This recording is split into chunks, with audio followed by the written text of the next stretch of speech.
السلام علیکم میری یوٹیوب فیملی، امید کرتی ہوں آپ سبھی ٹھیک ہوں گے۔ آج کا جو میرا بیان ہے وہ ہے پیر اجمل رضا کی ویڈیو۔ آج میں اس اسلامی ویڈیو پر ریاکشن دینے جا رہی ہوں۔ پیر اجمل رضا کی ویڈیو ہے اور قربانی کے 3 حصے نہیں ہوتے۔ قربانی کرنے سے پہلے یہ بیان ضرور سنیں میرے ساتھ مل کر۔ قربانی حضور جس دن مدینے آئے اس وقت شروع فرمائی، اور ہر سال حضور قربانی دیتے تھے۔ ہر سال 2 جانور ذبح فرمائے۔ یا رسول اللہ صلی اللہ تعالی علیہ وسلم، 2 کا کیا مقصد فرمایا؟ ایک میری طرف سے، ایک میری غریب امت کی طرف سے۔ یا رسول اللہ صلی اللہ علیہ وسلم کس طرف سے فرمایا؟ ایک میری طرف سے، ایک میری امت کی طرف سے۔ کبھی فرمایا ایک میری طرف سے، ایک میرے اہل بیت اور میری امت کی طرف سے۔ 2 جانور حضور نے ذبح فرمائے، اور پھر میرے حبیب پاک صلی اللہ تعالی علیہ وسلم کے غلام مولا علی شیر خدا، ابن ماجہ کی روایت ہے، حضرت علی شیر خدا فرماتے ہیں کہ نبی پاک علیہ السلام 2 جانور ذبح کرتے تھے۔ خود حضرت علی کی جب باری آئی تو انہوں نے بھی 2 فرمائے۔ تو صحابہ نے پوچھا کہ علی 2 کیوں؟ 2 کس لیے؟ تو حضرت علی رضی اللہ تعالیٰ عنہ فرمانے لگے، مجھے میرے حبیب نے وصیت فرمائی تھی کہ علی تو نے 2 کرنے، ایک اپنی طرف سے کیا کرنا، ایک میری طرف سے کرنا۔ تو میں ایک اپنی طرف سے دیتا ہوں، ایک اپنے نبی پاک کی طرف سے دیتا ہوں صلی اللہ علیہ۔ 2 جانور۔ آپ لوگوں نے سنی ہوئی ہے یہ بات کہ مہینہ کھانا نہیں پکتا تھا حضور کے گھر میں۔ حضرت عائشہ فرماتی ہیں 3 چاند اور 3 سورج کٹھے کبھی نہیں دیکھے جب ساتھ روٹی بھی کھائی ہو، یعنی 3 دن مسلسل کبھی کھانا نہیں کھایا۔ قربانیاں کتنی دیں؟ بولیے۔ حضرت علی شیر خدا کا مکان کوئی نہیں اپنا، کوئی گھر نہیں بنایا۔ مولا کائنات شیر خدا، میں نے یہ بات پھر دہرا رہا ہوں، پہلے بھی میں نے عرض کی تھی، پکا کرنے کے لیے دہرا رہا ہوں۔ حضرت علی کا کوئی کاروبار نہیں بظاہر۔ بی بی صاحبہ فرماتی ہیں کہ کئی ہفتے صرف سرکہ اور کھجورے۔ قربانیاں کتنی؟ اسی سارے صاحب لان ٹورے ہیں کہ ساڑھے تے لگ دیئے کہ نہیں، پکا۔ اور پھر جب بات ہوتی ہے دینے کی تو ماحول اور ہوتا ہے، جب لینے کی باری ہوتی ہے تو ماحول اور ہوتا ہے۔ قربانی واجب ہے اس شخص پر جس کے پاس 52.5 تولے چاندی یا 7.5 تولے، لیکن میں 7.5 تولے والا فتویٰ نہیں دیتا، میں 52.5 تولے چاندی والا فتویٰ دیتا ہوں، اس لیے کہ 52.5 تولے چاندی تو شاید تولہ یا 1.5 تولہ سونے کے برابر ہی ہو جائے، ٹھیک ہے نا جی؟ تو 7.5 تولے سونا 50-60 ہزار روپیہ جس آدمی کے اکاؤنٹ میں موجود ہے وہ قربانی کرے۔ بلکہ امام شافعی رحمۃ اللہ علیہ فرمایا کرتے تھے جس نے 3 کمروں کو تالا لگایا ہوا ہے وہ 3 کمرے فارغ ہیں، اس کے کسی کام کے نہیں، ان کی قیمت کا حساب لگائے۔ اور چھت پہ سٹور بنا دیا ہے، کوئی مطلب نہیں اس کا، اور جو ویسے رکھی ہوئے ہیں کوئی معنی ہی نہیں کمرے کا، فرماتے تھے حساب لگائے، قربانی کرے۔ رب کریم کی بارگاہ میں دینے کا جب معاملہ آیا تو تم گول کر گیا کام۔ میرے رسول کائنات سرور عالم صلی اللہ علیہ وسلم کا جب اپنے لیے چیزیں استعمال کرنے کا ماحول ہے تو محبوب پاک علیہ السلام نے مہینہ روٹی نہیں پکائی۔ یہاں جو آدمی ہر جمعرات کو 4 کلو بکرے کا گوشت پکاتا ہے اور ہر تیسرے دن مرغی کا گوشت لاتا ہے، وہ قربانی کی باری آتی ہے تو کہتا ہے میرے پہ لگتی نہیں۔ وہ ٹھیک ہے ابا جی لے آئے، ابا جی کی طرف سے قربانی ہے، اس دفعہ ابا جی کی، اگلی دفعہ اماں جی کی، اس سے اگلی دفعہ دادی جی کی۔ او خدا کے بندو، جس آدمی کے پاس پیسے ہیں پہلے اپنی قربانی واجب ہے۔ میری بات کی سمجھ آ رہی ہے عزیزوں کو؟ جو آدمی صاحب استطاعت ہے پہلے کس کی قربانی کرے گا؟ وہ کمائی کرتا ہے، اس کے اپنے اکاؤنٹ میں تنخواہ آتی ہے، ابا جی کے اکاؤنٹ میں نہیں آتی۔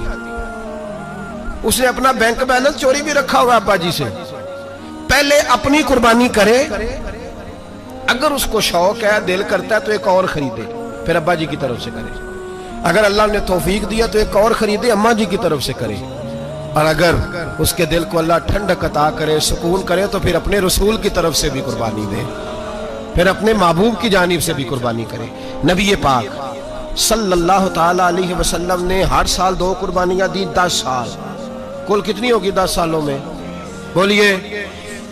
اور جب حضور حج کرنے گئے نبی پاک نے 63 اونٹ ذبح فرمائے۔ ایک اونٹ میں کتنی قربانیاں ہوتی ہیں؟ 63 اونٹ حضور نے ذبح فرمائے۔ اور حدیث بڑی مزیدار ہے، حضرت ابو ہریرہ رضی اللہ تعالیٰ عنہ فرماتے ہیں کہ جب اونٹ ذبح کرنے کی باری آئی تو ہم سوچ رہے تھے، پریشان تھے کہ یہ تو بڑا مشکل ہے ذبح کرنا، بڑا مشکل ہے، اس کو تو نہر کرنا پڑتا ہے، گرانا پڑتا ہے، باندھنا پڑتا ہے۔ سب سے مشکل کام اونٹ ذبح کرنا ہے تو نبی پاک صلی اللہ علیہ وسلم کی تو عادت کریم ہے اپنے ہاتھ سے ذبح کرتے ہیں حضور. وہ ہمارا اللہ خیر کرے، اب اللہ ہی حافظ ہے. ماشاءاللہ، سبحان اللہ. حضور اکرم صلی اللہ علیہ وسلم کی حدیث پر چلنے کی توفیق عطا فرمائے. ذبح کرنا تو دور کی بات ہے، ہمارا جو بی اے پاس لڑکا ہے نا اس کو ڈر آتا ہے جانور کے پاس کھڑے ہوتے ہوئے. کہتے ہیں بچوں کو اندر لے جاؤ، 10 سال کا 12 سال کا اس کو اندر لے جاؤ، ذبح کرنا ہے، روئے گا. اب بس کرو یار، یہ کس قوم سے تمہارا تعلق پڑ گیا ہے؟ ہمارے تو 12 اور 14 سال کے معوذ اور معاذ ابو جہل کی گردن کاٹ کے رکھ دیا کرتے تھے، اور تو بچہ بکرا ذبح کرنے سے ڈرا رہا ہے. اس کو کھڑا کر لا کے، قربانی تو جہاد کی ٹریننگ ہے. وہ کھڑا کر، اس کو کہا بیٹا یہاں کھڑا ہو، اللہ کے رستے میں بکرے کی گردن کاٹنی ہے. اگر کوئی شخص خدا رسول کے دین کی مخالفت کرے، کفر کا جھنڈا اٹھائے تو اس کی گردن بھی کاٹنی ہے. یہ ٹریننگ ہے بچوں کے لیے. یہاں عجیب ماحول ہے، ڈر لگ رہا ہے، پیچھے ہٹ جاؤ. اور جس صاحب کی قربانی ہے وہ بھی کوئی 1.5 کلومیٹر کے فاصلے پہ کھڑے ہیں، دور کھڑے ہو کے دیکھ رہے ہیں. نفیس ہی بڑے ہیں جناب، لطیف ہی بڑے ہیں. کپڑوں کو کوئی قطرہ خون کا لگ گیا تو بڑی مصیبت بن جائے گی. اور امیر آدمی اس کا تو گھر کسائی نے خود فون کیا ہے کہ صاحب سب سے پہلے میں آپ کے گھر آؤں گا. اس کو پتہ ہے کہ منہ مانگی قیمت ملے گی. مہربانی فرمائیں، قربانی میرے رسول پاک صلی اللہ علیہ وسلم سے زیادہ نفاست والی طبیعت کسی کی نہیں. صحابہ کہتے ہیں اتنا حسین محبوب کا انداز تھا کہ کبھی کپڑوں پہ مکھی بھی نہیں بیٹھی تھی. اور حضور سے ہم سلام لیتے تھے، دست مبارک چومتے تھے تو ہمارے ہاتھوں سے کستوری کی خوشبو آنے لگتی تھی. اور فرماتے ہیں نبی پاک کا ہاتھ یوں ہوتا تھا کہ برف بھی اتنی ٹھنڈی نہیں جتنا پیارا حضور کا ہاتھ ٹھنڈا ہوتا تھا. پھر بھی حضور دست مبارک میں خنجر پکڑتے، جانور کو لٹاتے اور اپنی طامت کو سمیٹتے، اور اللہ کے حبیب گھٹنا رکھتے اس کی گردن پر، اور بسم اللہ اللہ اکبر کہہ کے ذبح فرماتے. حضور خود دست مبارک سے. تو اتنا زیادہ نازک مزاج ہو گیا ہے کہ اب یہ والی سنت ادا کرنا مشکل ہو گیا تیرے لیے. 63 اونٹ ہیں.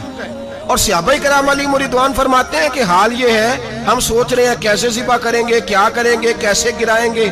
اور نبی پاک صلی اللہ علیہ وسلم کہتے ہیں ہم ابھی سوچ میں ہی تھے کہ حضور نے چھری پکڑی. خنجر جب حضور نے اٹھایا تو فرماتے ہیں اونٹ دوڑتا ہوا آیا اور نبی پاک کے سامنے آ کے لیٹ گیا.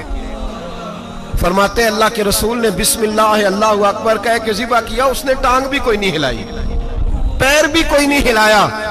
وہ کسی شاعر نے بڑی عجیب بات کہی تھی. اس نے کہا پھنسی جو دام میں بلبل تو لگی یوں کہنے، کرے گا قتل کیا تو نے جب اسیر مجھے، کباب شمع کے شولے پہ کیجیو سیاد، شکل گل نظر آئے دم اخیر مجھے. وہ کہتے ہیں بلبل کو شکاری، سیاد شکاری نے پکڑ لیا بلبل کو، تو سیاد سے بلبل کہنے لگی تو نے پکڑا ہے تو قتل تو کرے گا ہی نا، کھائے گا تو صحیح، ایک میری منت ہے. شکاری کہنے لگا وہ کیا؟ تو بلبل کہنے لگی جب تو مجھے ذبح کرے نا اور پکائے تو مجھے پھول سے بڑی محبت ہے. اس طرح کرنا، کوئلے اتنے زیادہ دہکانا، اس قدر زیادہ آگ جلانا کہ ان کی شکل گلاب کے پھول کی طرح سرخ ہو جائے. تو جب تو مجھے ان پر جلائے گا تو مجھے تکلیف نہیں ہوگی، اس لیے کہ محبوب کا چہرہ جو سامنے آ جائے گا مجھے تکلیف نہیں ہوگی. پھنسی جو دام میں بلبل تو لگی یوں کہنے، کرے گا قتل کیا تو نے جب اسیر مجھے، کباب شمع کے شولے پہ کیجیو سیاد، او شکل گل نظر آئے دم اخیر مجھے. اعلیٰ حضرت بریلوی علیہ رحمہ فرمایا کرتے تھے، فرماتے تھے بڑی تکلیف ہوگی جب جان نکلے گی. روایتوں میں آتا ہے جس طرح باریک دوپٹہ جھاڑیوں پہ ڈالا جائے، کھینچا جائے تو پھٹ جاتا ہے، یوں تکلیف ہوگی. اور فرمانے لگے رسول اللہ کے غلام کو کوئی تکلیف نہیں ہوگی. حضور کیوں؟ فرمایا اس لیے کہ جب جان نکلنے لگے گی تو سامنے جلوہ ودوحاد آ جائے گا. حضور کے جلوے ہوتے رہیں گے تو پتہ ہی نہیں چلے گا جان کیسے نکل گئی. پھنسی جو دام میں بلبل. تو صحابہ فرماتے ہیں کہ اونٹ دوڑتا ہوا آیا، حضور کے سامنے آ کے لیٹا، نبی پاک نے ذبح فرمایا اور فرماتے ہاتھ دھو گئی. حضور نے توجہ فرمائی تو دوسرا دوڑتا ہوا آ گیا، تیسرا آ گیا. حضرت ابو ہریرہ فرمایا کرتے اونٹ ایک دوسرے کو دھکے دیتے تھے، پیچھے ہٹ جا، پہلے میں نے جانا ہے. 63 اونٹ وادی منا میں حج کے موقع پر میرے رسول پاک نے دست مبارک سے ذبح فرمائے. ہر قربانی حضور نے اپنے ہاتھوں سے فرمائی. قربانی واجبات دین میں سے، ضروریات دین میں سے، اور کوئی اتنا لمبا چوڑا مسئلہ نہیں. بہت ساری چیزوں کو خود بخود مشکل کر لیتے ہیں. ٹی وی پہ خبر آتی ہے فیصل آباد کے دو بیل ہیں، بھولو اور ڈھولو، پتہ نہیں کتنے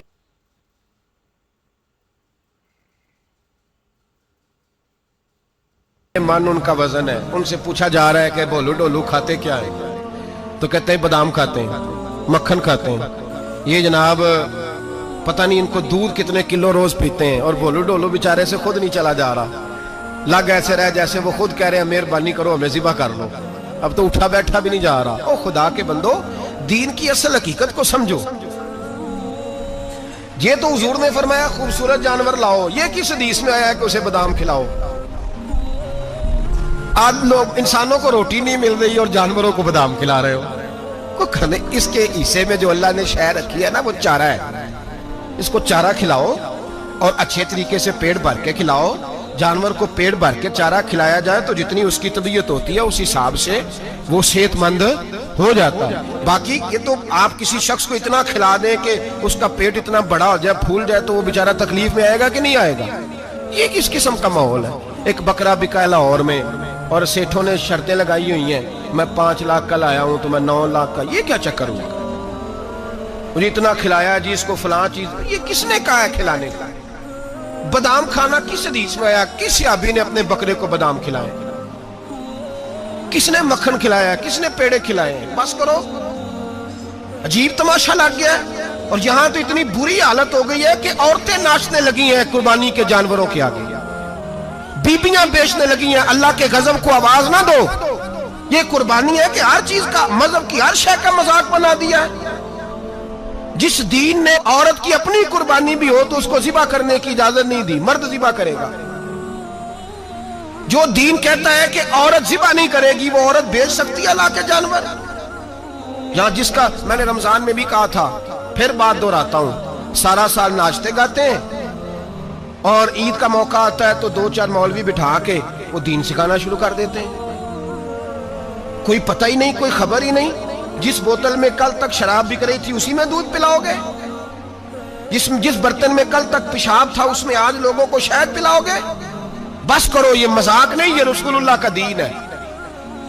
نبی پاک سید عالم صلی اللہ تعالی علیہ وآلہ وسلم نے کوئی ذمہ عورت کے کوئی چیز نہیں لگائی ایسی جس میں اسے مردوں کے ساتھ شامل ہونا پڑے. اور عورت سمجھ ہی نہیں رہی کہ یہ اس کی تذلیل ہے، عزت نہیں. صابن بک رہا ہے تو ساتھ بی بی کھڑی ہے، شیمپو بک رہا ہے تو عورت اس کی جو ہے وہ ایڈ دے رہی ہے. یہ عزت ہے عورت کی؟ رسوا کر دیا تم نے ہر شے میں عورت. اب قربانی کا جانور بھی بی بی بیچے گی؟ غیرت کہاں گئی اس قوم کی؟ میرے رسول پاک سرور دو عالم صلی اللہ تعالی علیہ وسلم کو کسی نے آ کے کہا فلاں قبیلے کے لوگوں نے عورت کو سربراہ بنایا ہے، عورت کو آگے لگا لیا. فرمایا تباہ ہو گئے وہ لوگ، انہوں نے عورتوں کو اپنے آگے پیشوا بنا لیا.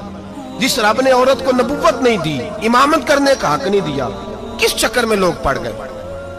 5 لاکھ کا جانور کس لیے لائے ہو؟ 5 لاکھ کا تفاخر کے لیے، دکھانے کے لیے؟ تو اگر 50,000 کا 60,000 کا بھی جانور لاتا تو اچھا آ جاتا. اور 50,000 کا جانور لائے تو 5 لاکھ میں کتنے آتے ہیں بولے؟ تو 10 جانور ذبح ہوں گے تو کتنے غریبوں تک گوشت جائے گا، کتنے گھروں کا بھلا ہوگا. ہر چیز کا چکر الٹا کر دیا گیا ہے.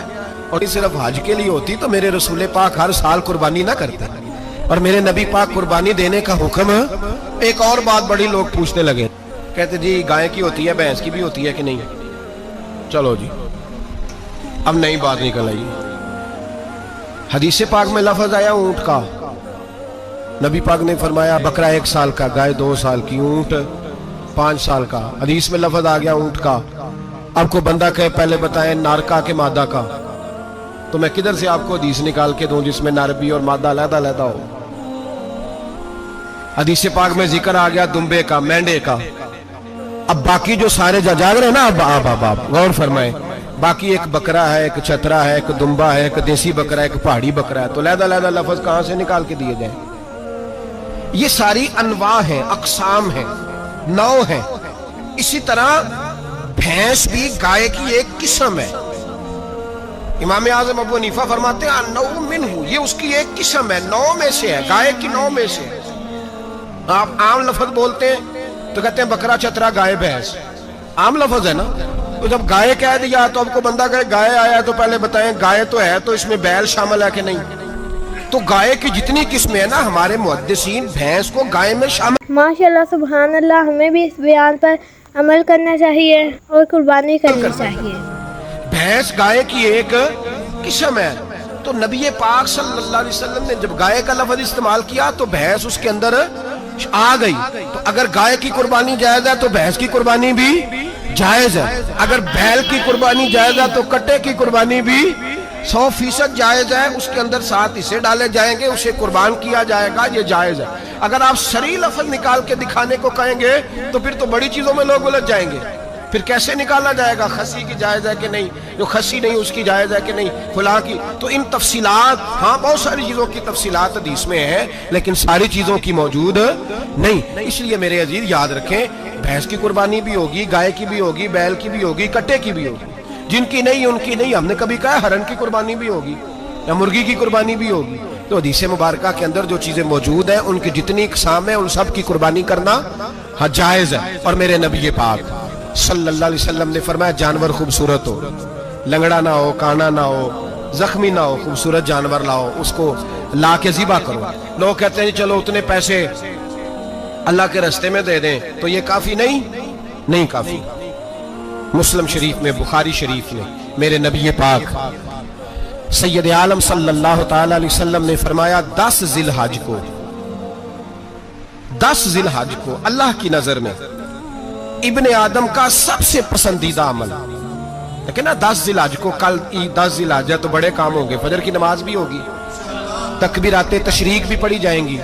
آج فجر سے شروع ہو گئی نا, 9 کی فجر سے لے کر 13 کی عصر تک تکبیرات تشریق پڑھی جائیں گی. اللہ اکبر, اللہ اکبر, لا الہ الا اللہ واللہ اکبر, اللہ اکبر وللہ الحمد, اللہ اکبر, اللہ اکبر, لا الہ الا اللہ واللہ اکبر, اللہ اکبر وللہ الحمد, اللہ اکبر, اللہ اکبر, لا الہ الا اللہ واللہ اکبر, اللہ اکبر وللہ الحمد.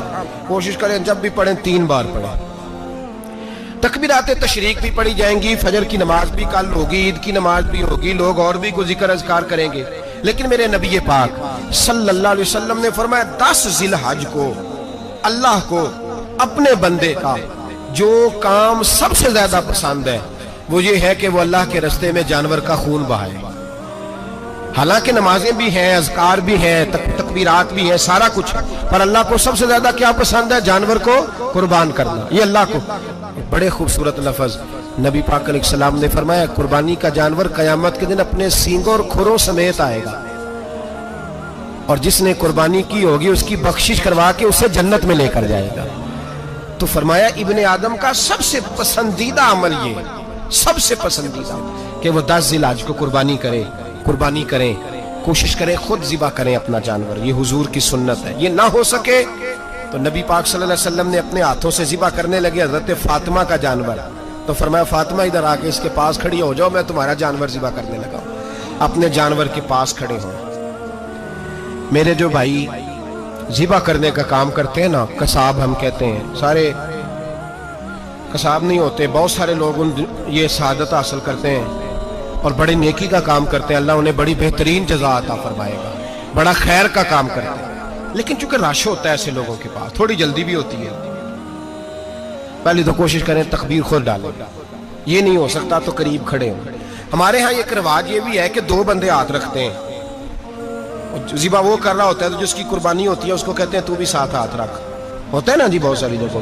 اب حکم یہ ہے شریعت اسلامیہ کا کہ جب جانور ذبح کریں گے تو پڑھیں گے بسم اللہ اللہ, بسم اللہ اللہ. ہاں نبی پاک صلی اللہ علیہ وسلم نے لمبی دعا پڑھی, صحابہ بھی لمبی دعا, انی وجہت وجہی للذی فطر السماوات والارض حنیفا وما انا من المشرکین, یہ بھی پڑھا.